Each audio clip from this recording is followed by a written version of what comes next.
guys, Yoko here with another installment of our cosplay workshop series. Today we're going to go over a topic that I like to call back to the basics. We're going to look at stitches, materials, fabric, and more with my trusty sidekick sewing machine. It's a Husqvarna E10, in case you are curious. And that photo in the top corner on the first PowerPoint slide is of Kurami Zell from No Game No Life, just a pile of some of the supplies that I use to make her. So the first thing we're going to talk about are some basic stitches. Your most rudimentary stitch is going to be called your straight stitch. It's going to come in different lengths. You can use it for different purposes. In the photo shown there, her stitch length goes from 1 to 4. I can change my stitch length up here with this little knob. Mine goes from 0 to 4. 4 is going to be your longest stitch length. It's great when you're doing gathers, which I'll talk about later. 1 is going to be your shortest, and if you screw up, it's going to be the hardest to remove. Keep that in mind. Most people stitch at a length of 3, and I tend to stitch about 3.5. Sometimes I'll drop down to 2.5 if I want to make sure things are going to be really tight and secure. You can tell if your tension is too tight with a straight stitch if your fabric starts to pucker up. The stitch on the far right on that picture is a securing stitch. Basically all you're doing is going backwards. My sewing machine has this little knob that reverses and it crosses back over the stitch, and then I go forward again. It's called a securing stitch. Most people do that with a short length 1 to 2, but it doesn't really matter as long as you're going back over your stitch. The next stitch is a basting stitch. It's the stitch when you're doing the lowest tension and the longest stitch length. As I said, 4 is what I use for ruffling and gathers. The next stitch is going to be a zigzag stitch. You use this for a lot of appliques, stitching seams shut, and if you're doing different types of decorative designs, you need to have a zigzag foot. A lot of the times I secure my invisible zippers with a zigzag, which is kind of uncommon, but it's how close it is to the edge of your fabric. And all these stitches I'm talking about, by the way, are all illustrated up at the top. It's kind of blurry for you guys, and I can just change them with this little knob on the side. This guy, and he'll change my numbers in my screen to tell me what I'm on, and at the same time my sewing needle over here is also changing. Let me move it down so you can kind of get an idea of like what's happening, and make sure you read through your manual before changing stitches to see if your sewing machine requires a different foot for what you are doing. Other type of stitches on this page are different decorative ones. As I said, your sewing machine has lots and lots of them, so make sure you look at your manual. If your sewing machine didn't come with a manual like mine, tons available online. So make sure you definitely take the opportunity to test them out. My sewing machine just came back from being serviced, so they sent me an example of all my different stitches tested out. I like keeping scrap fabric around to test things. Yeah. So here's another photo of some of the basic stitches continued. This is a good one to show different variations. The stitch length number 1, stitch length 2, and 3. You can see how the stitches are getting smaller and smaller. It also shows when your tension's too tight, that puckering effect you get. It also shows that you can kind of change your stitches. You can go from different types of zigzags, different lengths, kind of what that's going to look like. So I found these super cool pictures of just basic sewing materials, kind of what people recommend when you're starting out. Not all of them do. I don't use all of them. Not all of them I recognized at first when I found these photos. So we're just kind of going to go through a few of them, talk about ways I've used them, how you might want to use them. So number 1 is extra rotary cutting blades. I do use a rotary cutter. I don't use it super often, but I have found really good uses for it. Vinyls and pleathers. When rotary cutting blades are expensive, so I always have my 40% off Michael's or Joann's coupons with me. And pictured in the example is a 45mm rotary cutter. And not pictured is a self-healing mat. If you're going to buy a rotary cutter, make sure you buy a self-healing mat. So this is a self-healing mat. It just basically looks like a regular mat. Mine has red on it from red fabric I cut. But it essentially self-heals, hence the name. So you won't get a lot of cuts in it. My rotary cutter is a 20mm, in case you're interested. It's a Fiskars. Actually inherited it. I didn't purchase it flat out, so I couldn't tell you how much something like this runs. It has a lifetime warranty down here. Kind of cool. I recommend getting European ones over American ones. Personal preference, experiences. Totally up to you though. Do some research. The next thing pictured are small scissors. Those are sewing machine scissors. I have a pair in here. I have a pair in like my sewing kits. I take the Cont. They're like this big. They're collapsible generally. I also have a couple different lengths of scissors. Sometimes getting those big old fabric scissors are hard to do tight corners or turns with, so I have a smaller set. It's about this big. That's made of the same material, so it's really strong, great for cutting fabric, but it's a little smaller to get around corners.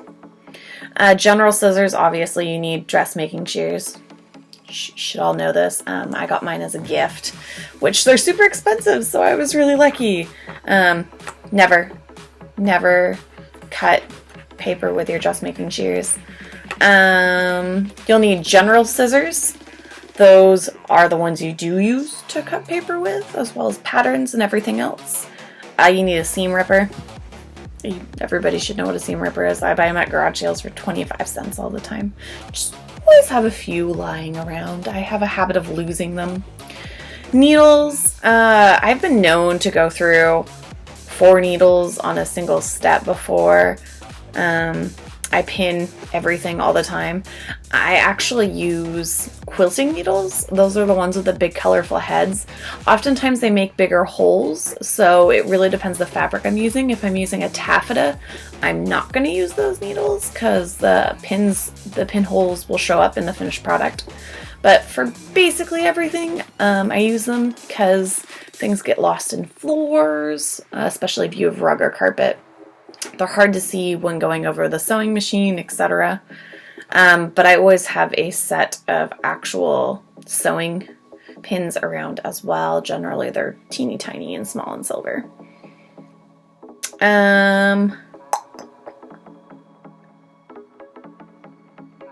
Yeah, the next thing is going to be a zipper foot.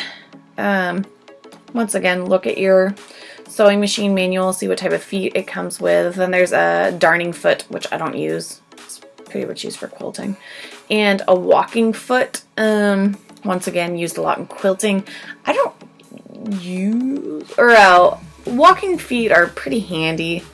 A lot of people use them. But yeah. She has pictured a chopstick for poking at corners.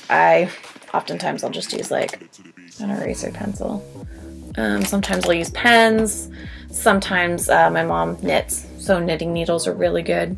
Anything you could buy at a garage sale or Goodwill or just kind of anything else like that. That's not going to poke a hole in your fabric. Water soluble pens. I don't use them. Some people do. It concerns me too much. I have chalk, fabric chalk. Small flathead screwdriver for tightening things in your machine. I'm gonna actually take advantage of this and open up my machine kit to show you guys that most machines come with this guy. He's used for tightening as well. Look at your manuals. I also have a little screwdriver. When my machine wanted to be serviced, I took it out. But this is kind of like a good example of what type of things are in my sewing machine kit. That little clear bottle is oil. There's a brush. There's different types of needles. There's an extra bobbin case. All good things to have. And then these are all my feet. A couple more. I have more boxes of feet because I asked specifically for Christmas for some. But always make sure before you buy feet that they work with your machine, because certain machines will reject them and they will never work. Spent lots of money for nothing. Fray check. Fray check is definitely something you should have lying around. I used it for Kurami. It's great for chiffon if you're not sealing your ends. Sometimes, and double check first that your fabric is not going to catch on fire. You can burn the ends of fabric, and that's another way to fray check and seal things. But it will turn out with a blackened end, and fray check dries clear. Elastic thread. I don't really use elastic thread. Once again, quilting. The person who made this was mostly a quilter. Let's see. What else do we got? Bobbins. Keep extras around on hand like I just showed you. There was a bobbin kit in there. I also have a bobbin organizer. It's clear, so I can keep all my threads in there. Actually, let me go grab it. I'll be right back. So I went ahead and grabbed my bobbin organizer. You can get an idea. I don't want to spill them all everywhere. Different ones I've already used. These are ones that I haven't used yet. I have both metal and plastic. My machine likes some more than others, and there are certain sizes that you can quickly Google and input your machine and put like bobbin size, and it will tell you what size bobbin you should be using. The last thing pictured on here is going to be a clear grid ruler. Super handy, especially as you get into patterning. I just have like 4 different rulers lying around and a clear grid one. Clear grids oftentimes come with curves as well, which are really cool. So definitely something cheap and easy to invest in. Moving on to the next slide, we're going to look at some more diverse materials, moving away from sewing directly. Hot glue gun. Everybody should have one. They come in a low heat, which is mostly used for crafting, and a high heat that can be used for fabric foam, everything else. Elastic ranges from like 1/4 of an inch to 1 inch to more to less. Comes in lots of colors. Some come in designs. Just have them lying around. There's Velcro. There's some spray starch. There are safety pins. Oh, always have safety pins. Always.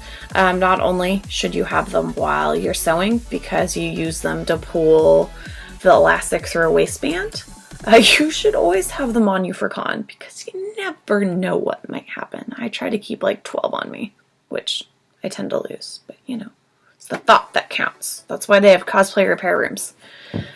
She has twill tape. Never used it before in my life, couldn't tell you what it's for. And spray adhesive, sometimes that's handy, sometimes it's not. Make sure you're looking at what you're working on. There are some great adhesive charts out there for products. Like spray adhesive is good for this type of foam, but not this type. You should use hot glue for this, but not this. So make sure to look them up. The Wheel of Colors page has one up right now if you're interested. So moving on to our next materials page, she has some more miscellaneous things. The first of which is cotton webbing. Once again, never used it. I didn't go to school for fashion or sewing. I'm completely self-taught. So some of these things are normal and regular to some people. They're really not to me. I've gotten by without ever using them. Grommets, on the other hand, I use all the time because I make lots of corsets. So whenever I need grommets, I go and buy specifically what I need for the project, but I don't normally have them lying around. Thread, lots and lots of thread. I pick it up everywhere. She uses magnetic snaps on here. I don't.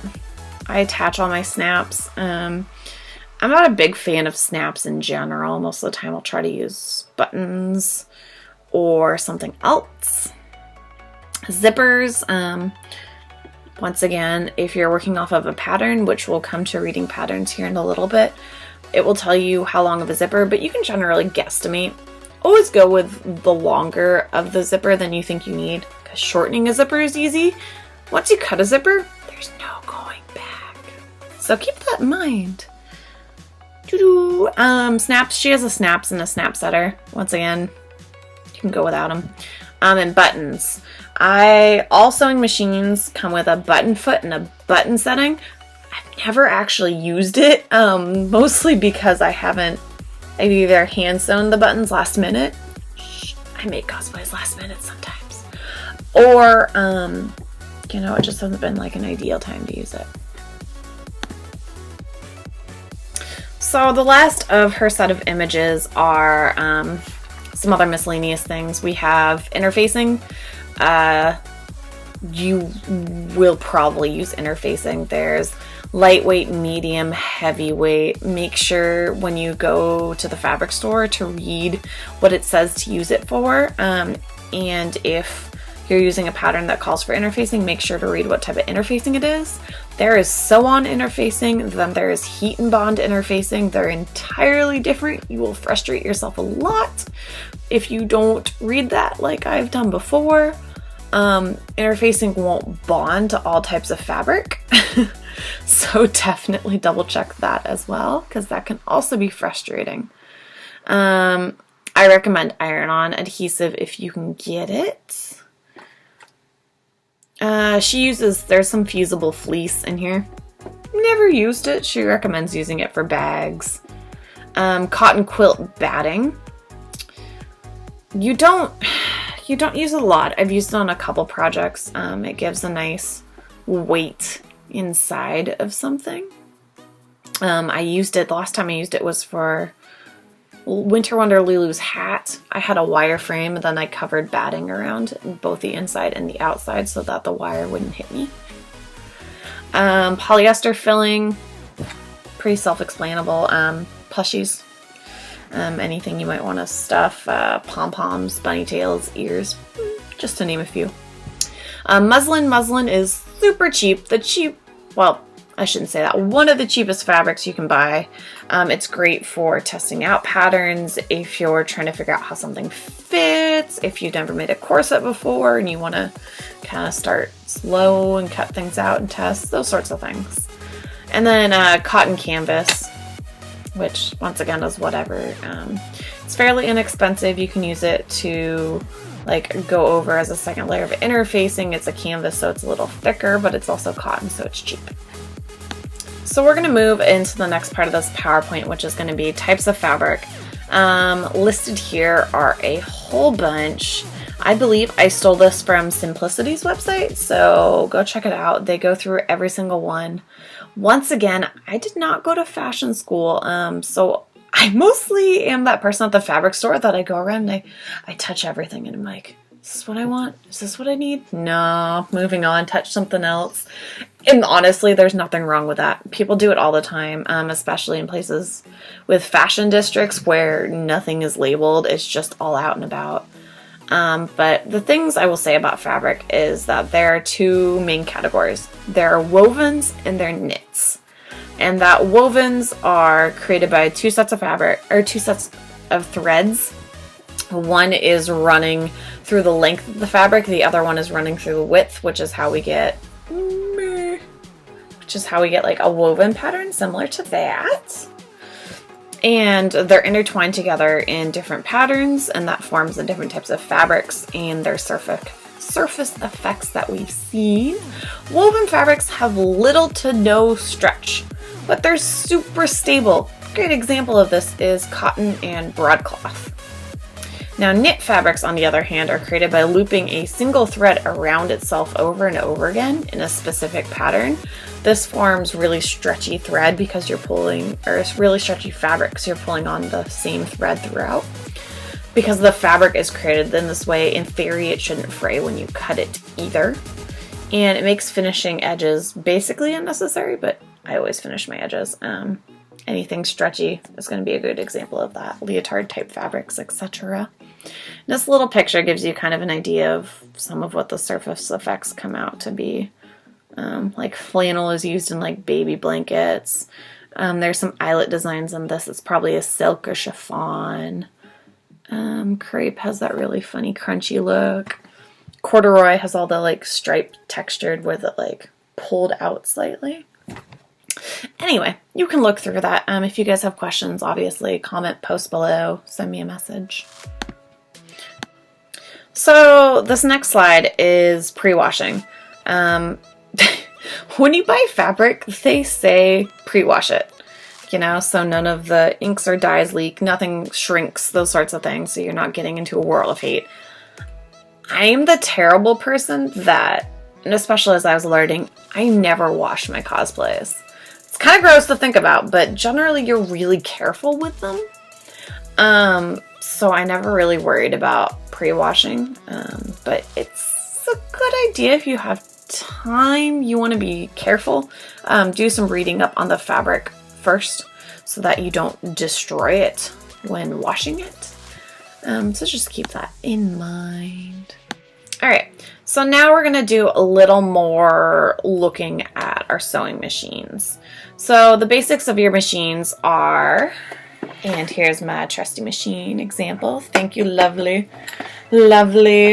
person for helping me, or machine. So the very first thing on that left is going to be your reverse lever. This is mine. Stitches are up at the top, and as shown earlier, can be changed on the side. Which changes my letters. They have a stitch width dial and a stitch length dial. I have a length dial. I don't really have a width dial. I think that's kind of like, yeah, it's one of the shortcomings of my machine. More advanced machines will have control of width, but up here, I don't know, the machine in general gives you decent control. Okay, take a breath. This is gonna be a long slide. Excuse me. We're not going to go through all these, mostly because there are a lot. But these are different types of feet. The first one is going to be a zigzag foot. It's the standard foot that comes with most machines. It works with a straight stitch and a zigzag stitch. Next one shown is a 1/4 inch seam foot. It follows the edge a 1/4 inch straight stitches. Sometimes they can also do 1/8 inch marks on it, so you can follow that. Cording foot, I have one, never used it. Mostly what it's going to do is it's going to crisscross over the cord to seal it down. It's mostly for decorative, and it's doing a zigzag. That's what this motion is. Sorry. There is shown a narrow rolled hem foot. It's for very thin hemming. It does a single straight stitch over the roll, and it's kind of cool because you can see the curlicue on it. It physically pulls the fabric and rolls it under as it stitches. Super cool. I have one of those. Haven't used it a lot, once again. And it's going to do 1/8 inch width. Zipper feet. Every machine comes with one. You need to have one. It stitches close to zippers. Sometimes it also stitches close to piping, and it will move the needle to either the left or the right. Zipper feet have the ability to be placed on either the left or right of the needle. Buttonhole foot, as I said earlier, you can change it to the size of the button and measure your hole size, and then change it to the buttonhole setting on your machine. My machine will actually sew it on then, which is cool in theory. I have no idea how it locks it, honestly. I need to experiment. But not all machines will do this, so make sure you read up in your manual so you don't destroy your machine. She has a quilting 1/4 inch seam foot. Yeah, you'll never use it. Gathering feet. Some people use them. I have one. I just make my own gathers generally, but it will make the exact same size gather everywhere. Totally cool. I've done it for gloves to get the same ruffle everywhere. Definitely handy. Open toe foot. It's used for really precise stitches and when you need to see where your needle is going. There's also a groove at the bottom of the foot that helps with the applique appliances.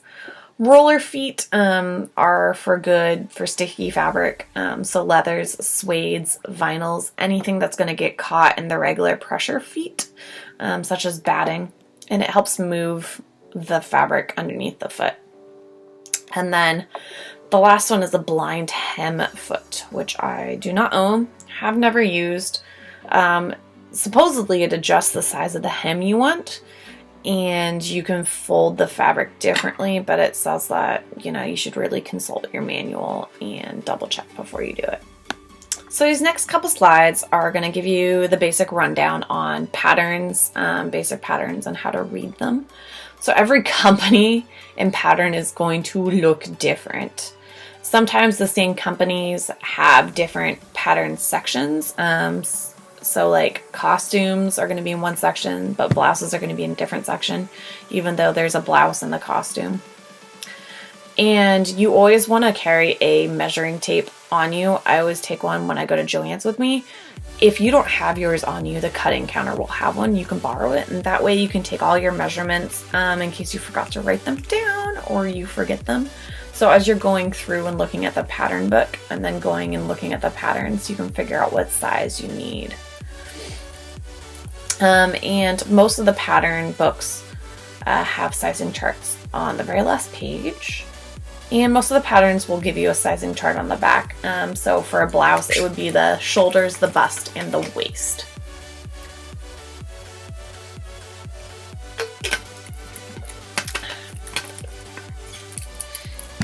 So reading this pattern a little more, of the name of the company is at the top, Simplicity, which once again, I got this from the Simplicity website. So you can go to their website and it'll give you more of a rundown of everything. The pattern number is 4074. It tells you kind of some of the fabrics you could use to make these. It gives you notions. So those are your extras, your threads, your zippers, lace. Then it gives you a sizing chart, whether you need 45-inch or 60-inch fabric. Make sure you check. If you don't know how to look for that, ask someone that works there. And how much of it you will need to make your size. So, real briefly, running over this term ease.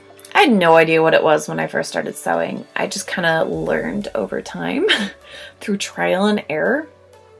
Ease is basically when you want more give, it's going to need less ease. Ones that give fabrics that give that are going to be jersey knits, loose weave linens, crinkled fabrics, and stretch woven fabrics. So more give, less ease. If you want less give, skin tight, not going to go anywhere. It needs more ease. So tight woven cottons, linens, denim, wool, and satin. So when you first open a pattern, it can be super intimidating to look at and read. Patterns always give you front and back views of a completed outfit. And it will also give you precise detail of all the pieces broken down. Each item is going to correspond with letters like A, B, and C. And so as you go through the sheet and the instructions will correspond to one of the letters and numbers from the beginning of the pattern. They give you a piece list that's going to list everything broken down that should correspond with your pattern cutouts. I oftentimes for cosplay I'm going to be modifying something or I won't need the whole pattern, so I'll circle the numbers that I do need so that as I go through and cut them out I can cross them off to make sure I'm not forgetting anything. General directions are going to be the actual directions for putting the pattern together. I like to read ahead to make sure I understand where I'm supposed to be ending up.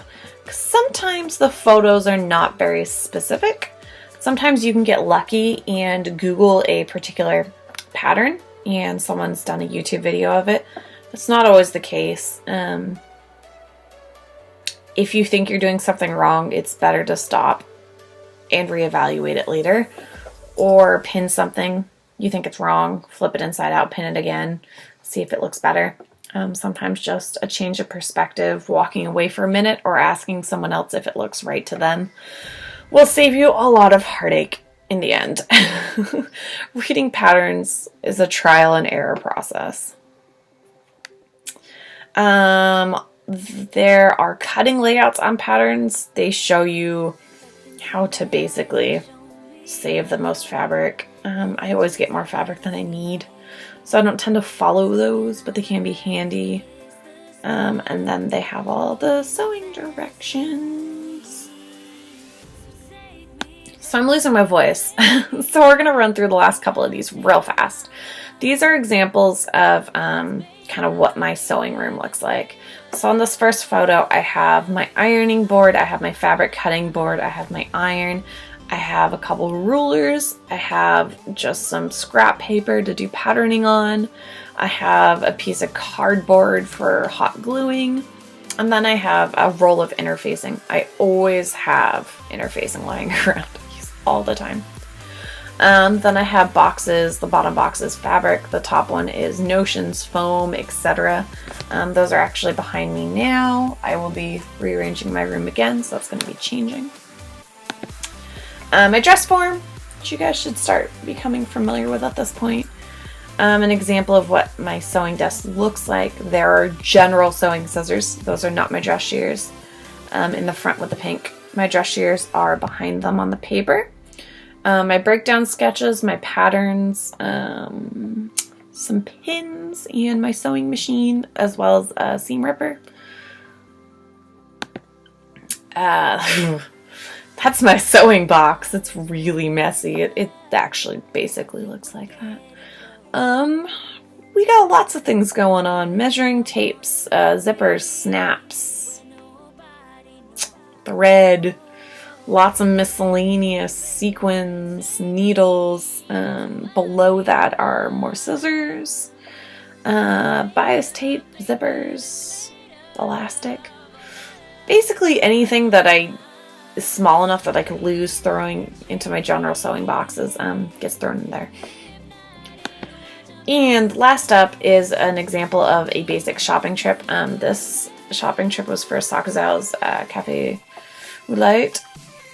And I got some RIT dye, I got some different types of lace, I got a pattern, I got some bias tape, I got ribbon, I got elastic, I got a whole bunch of stuff, buttons, etc. But that is what a basic shopping trip looks like for me. So to finish off this PowerPoint and this workshop, you might want more. Always comment below, send me messages, whatever you want to. I'm always open, per usual. You can also Google things. Google is your best friend. I'm not the only person that's gone over similar topics like this, so check out YouTube. And Simplicity.com has a great, entirely free Sewing 101 series with a fabric glossary, like I mentioned. Check it out. You won't regret it. So, thanks for stopping by, guys. I hope you had fun, learned lots, got a chance to look at some of my stuff, and I'll catch you next month. Bye!